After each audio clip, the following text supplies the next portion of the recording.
Right, hello everyone, and thank you for tuning in once again to the Black Box Podcast, BBOR, Black Box Online Radio, coming to you from West Virginia. This is the third installment in a series of uploads that I've been doing about the case of Madeleine McCann, a disappearance of a 3-year-old girl from 2007 in Portugal. And Madeleine McCann is perhaps, the most famous missing persons case in the entire world. The reason I'm putting out a lot of uploads all in a row is because just as I go through the information and I go through new things, I like to just kind of put out each new discovery as we go. But before we really get into anything, I would really like to say if you have any comments at all about anything that I put forward in these uploads, please drop the comments below.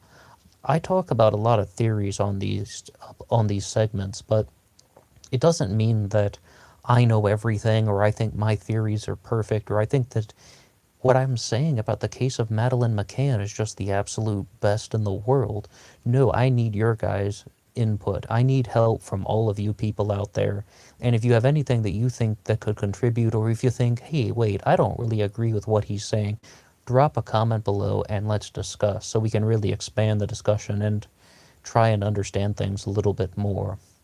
When it comes to the case of Madeleine McCann, I was just watching the documentary from Gonçalo Amaral, and this was a Portuguese language documentary, but it had English subtitles, thankfully, and it was all about, the sort of Portuguese investigators, specifically the theory put forward by Gonçalo Amaral, which we'll talk about in just a second.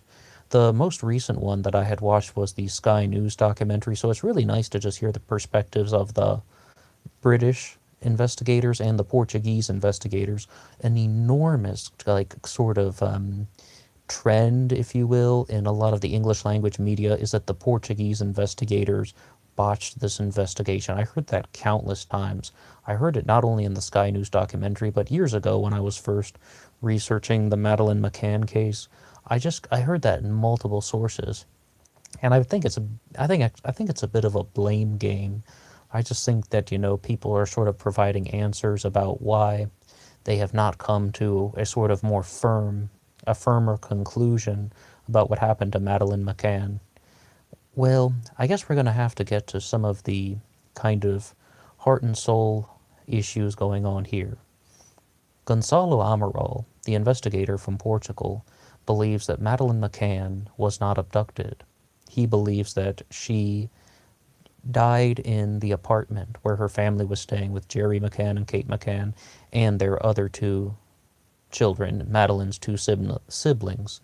Well, I happen to be in complete agreement with this theory before ever hearing his name, before ever watching this documentary. I did 2 uploads talking about how I thought that the case of Madeleine McCann was actually either a murder or an accidental death sort of theory. Now, they provided quite a bit of new information in this documentary by Gonçalo Amaral, where it's like, one of the things that they've mentioned is that the window for apartment 5A was actually in view of the Tapas restaurant, supposedly, where the Tapas 7, Madeleine McCann's parents and their friends, would have been dining. So they would have had like a direct view of the window. And I mean, like, I don't know how they would have been able to miss somebody breaking in through the window. And but by the window, I'm talking about the one that was supposedly left open, but Kate McCann didn't know about it. Now, I'll say though, like, I love films with subtitles, but I always have to read all the subtitles in this Portuguese one. And while they were doing some sort of explanations and with diagrams, and they also, I didn't completely follow the their explanations about how they proved that the window was open because I was reading the subtitles on the bottom. But what I would say is that they're really, really arguing something that my gut instinct was telling me. And that was that Kate McCann's story about the window was open, the window was closed, it just sounded silly, fictitious, fabricated. They're saying the exact same thing. They don't believe that anyone broke in through the window. But what was really interesting was no signs of any break-in, no tampering with the locks, no tampering with any sort of instruments like, to break in through the doors. That kind of really narrows down the possibility that there was any sort of burglary. I mean, that almost takes that off the table, unless the doorway had just been wide open. But I think the concept of there was a burglary going on and Madeleine walked out and interrupted it, and that's why Madeleine McCann was abducted. Like, I think that possibility is very, very slim. Not to mention, I mean, there would be more evidence of that. Like, if that were actually a theory, there would just be more evidence. There would be, a not overturned nightstand or something, an overturned end table, a little bit of a struggle or something. I mean, or at the very least, blood evidence if she had been murdered, by someone trying to silence her. I mean, there's very little physical evidence to support that Madeleine McCann interrupted a burglar while he was trying to rob the place. Another thing that was very interesting in this Gonzalo Amaral documentary was they showed the video of the search dogs, which I hadn't seen before. I had followed the Madeleine McCann case a couple of years ago, but I hadn't seen this video where they had the two dogs and Eddie and Keela. And Eddie was the dog that was trained to track down the cadavers, and Keela was, of course, trained to detect the scent of blood. And they actually show you where the dogs are alerting the investigators. Not only was there the very famous alert behind a couch, and this is the cadaver dog, Eddie, this is the cadaver dog alerting them behind the couch, but also in the closet on one of the shelves, like they could even pinpoint the exact shelf. And it's like the theory that was put forward by Gonzalo Amaral is that Madeleine McCann died in the living room, that, her body was in the living room, and then her parents actually hid the body in the closet on a shelf for a period of time, and then, like late in the night, they disposed of the body, or it might not even have been them. It could have been an accomplice. Somebody disposed of the body. But let's talk about the heart of the theory. This is one of the first times I've ever heard someone just break something down into kind of a step-by-step, play-by-play thing. What they believe is Madeleine McCann woke up in the middle of the night. She saw her father standing outside a window, and she tried to, get up and get his attention or just to look at her father. And the way she could get up is that she could stand on top of the couch, on top of that sofa that we mentioned, and then she fell forward, hitting her head on the ledge, the ledge of the window, and that would have caused her to have been killed instantly from the impact of that. Madeleine McCann was only 3 years old. That's entirely possible. We covered the John Benet Ramsey case on this channel recently, and with that we've learned that, like with someone who is 3, 4, 5, 6 years old, like Jean Benet was 6 years old, and she had a much more sensitive skull than a fully grown adult. I mean, it's very easy for a skull fracture to lead to death with someone who is 3 years old, or 4, 5, or 6, like Jean Benet, 3 years old, like Madeleine McCann. So after Madeleine hits her head, her parents find her behind the couch. They hide the body on the shelf, and then someone takes the body out and disposes of it. You might be thinking, why would they do that? I mean, if this were just an accident, if she just hit her head on a ledge, why would they cover it up? I mean, wouldn't you just call an ambulance and be like, my child hit their head on a ledge? I mean, that's not criminal, right? Well, the theory expands that they believe something that I've been saying in my first 2 uploads, that they had been drugging their kids so that they would stay asleep, and that they would, so they wouldn't wake up during the middle of the night, of course, but it's actually something to the contrary of what I had said in my first upload, where I thought that Madeleine had some sort of adverse reaction and that she just didn't wake up from the whatever sort of sedative or sleep aid they had given her.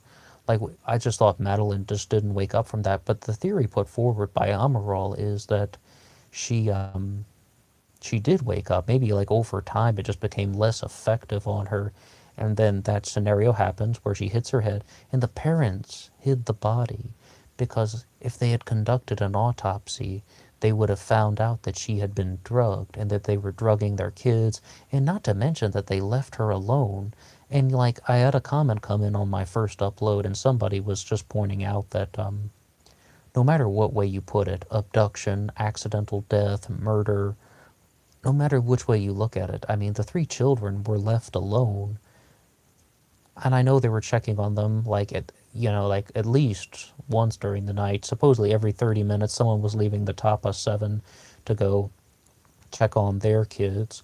That doesn't always mean that someone was checking on Madeleine McCann and her brothers, but it's like what we can say about that is there's a little bit more to the story. They had a motive to hide the body. And furthermore, yeah, but in terms of why they were, doing things the way they did, the person who left the comment also mentioned that something that brought something to my attention that the reason they did not use any babysitters or they didn't use the night creche, like the caretaking service for children, is because they didn't want to interrupt the children's regular sleep patterns and sleep habits and stuff like that. So what happened, according to the Amaral theory, is that Madeline wakes up in the middle of the night. She hears her father talking out a window. She gets on top of the sofa to look to see if she can see her father, falls forward, hits her head on a ledge, and that kills her instantly. Because a big thing to note is one of the few places that the blood dog, Keela, was able to send out an alert was behind the sofa as well. They didn't show that part in the video, but what they did show was Eddie, the cadaver dog, signaling behind the couch, signaling by the closet, and signaling by the car door that the car that the McCanns had used. And what the Amaral theory then goes on to say is that Madeleine's body was disposed of somewhere near the beach or the ocean, seaside, somewhere of that nature.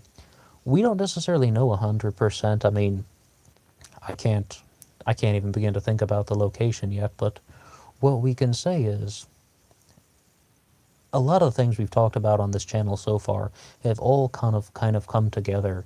It's just there happens to be a little bit more to the concept of giving the children drugs so they would stay asleep. I mean, even if the Gonzalo Amaral theory isn't 100%, Madeline wakes up in the middle of the night. Something happens to her. She gets on top of something. She falls and hits her head, and then there is physical evidence that does support that Madeline died in the apartment. I don't see any physical evidence of a break-in, really. I don't see any physical evidence that would show that Madeline was severely injured by someone like, by a person like a burglar. Moreover, no definitive sightings of anyone in the apartment other than her parents. Not to mention, though, it's just like no signs of a break-in. No one tampered with the locks. No one broke a window or something like that. If this were a broken window and the glass shards were on the inside, that would be a totally different ball game. But what we have a family who probably panicked. They didn't want to get in trouble for leaving their children alone. They didn't want to get in trouble for possibly giving their kids drugs. The documentary also mentioned that there had been a confession that Madeline's grandfather, Jerry's father, said that the children were indeed given some sort of sleep aid drugs or something like that, but they said it very quickly, and I don't really know how well they could substantiate it because they didn't provide a primary source for it. It was just kind of one saying that, yes, later on, Madeline's grandfather admitted that the children had been given sleep drugs in the past, but they didn't cite any sort of source on it. Now, I mean, I think that since we can rule out the Tanner Man theory, which that is, of course, that, what's her name? Was it Jane Tanner? I always forget her first name. The woman who has the last name Tanner saw a man that was carrying a girl that could have been Madeline 40 minutes before the disappearance. I mean, that's almost completely ruled out, even for the fact that she would have had to have seen the guy from a far distance away and with very little lighting, but that was just somebody else who was not connected to this case. I mean, that was just some guy carrying his own daughter. If we can rule that out, that really begins to look more like the possibility of this actually being some sort of accidental death. I would say that the thing that I gained from the Gonzalo Amaral documentary was just that this doesn't necessarily have to be Madeleine overdosing from the sleeping aids or the sedatives, whatever it was that they could have given their children.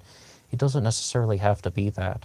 They provided sort of a very plausible scenario where Madeleine could have been injured in a way that would have led to her death, and the parents covered it up because they didn't want to get in trouble for leaving their kids unsupervised, which, they definitely did. All parties agree to that it was risky to leave them unsupervised, as well as giving their kids sleeping drugs.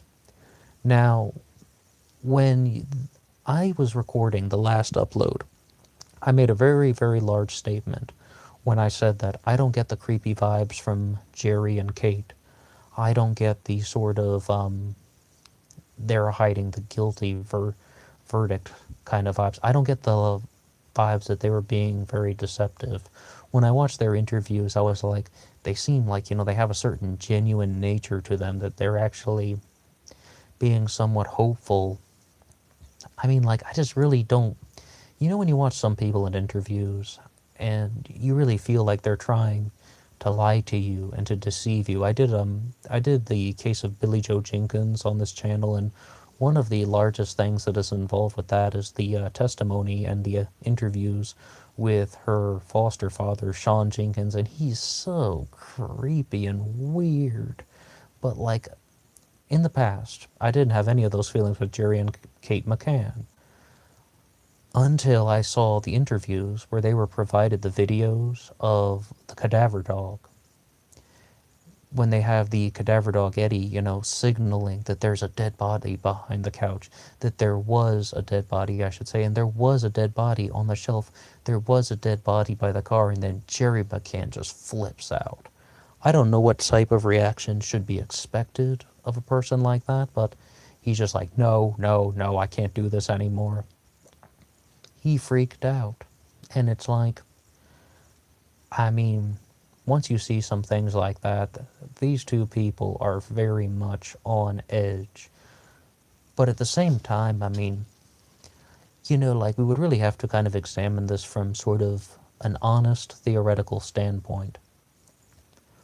If Madeleine did die in the apartment, and if Madeleine was indeed, buried somewhere either out at sea or near the beach, where's the body? Habeas corpus. But what I would say about that is, as far as I understand, if I recall correctly, I mean, this might be one of the things that I'm not remembering properly. The dogs did go by the seashore, and they did go by the local beach area, and they never detected any scent of, well, anything. But the Gonzalo Amaral theory is just that Madeleine was indeed disposed of somewhere near the seaside, but I don't necessarily know if that's true or not, but we're starting to hear a picture that makes sense. And I would think that it's also somewhat plausible. I mean, like, I would say that there's motive, there is a time frame that could have worked. I mean, they would have had, a certain amount of possibilities. It could have happened. I mean, like, they could have made it happen. Moreover, it's like all the pieces start to fit together. It's like when you sort of get that kind of completed puzzle sort of look. And once again, this theory is perfect. But what I would say is, completely independent of this documentary I was watching earlier tonight, I just had the theory and the feeling and just the instinct that this was accidental death, and then the parents covered it up. Although I did argue in my first upload that I called it a Madeleine McCann murder theory, because what I said was, if the parents gave her some drugs and that caused her death, well, I mean, they could very easily be charged with murder for something like that. I mean, they did intend to give her drugs to mess her up, and then that led to her death. And they could. Those things are just totally done with how the lawyers present it, but, I mean, you could view this as an accidental death in that respect if she did just have a very adverse reaction to some sort of drug. Or you could view this as, like the sort of theory we discussed tonight, that Madeleine woke up in the middle of the night, the drugs, started to wear off because she probably had been given them multiple times, and somehow she injured herself, and that led to her death. The parents got the body out of there. They say that the daughter is missing, and then that turns into a worldwide manhunt. I actually didn't know about how many people, like how many famous people had reached out about this. I mentioned David Beckham once, but we also had Cristiano Ronaldo, Wayne Rooney, J.K. Rowling, all made statements about, like, please return Madeleine McCann. And I was like, oh my gosh, it's really reached a lot of people. But what do you think about the theory that we've discussed tonight, that Madeleine McCann died in the apartment based on an accidental death, hitting her head on a window ledge or something like that? What do you think about that at all? Please let me know, and let's talk again soon.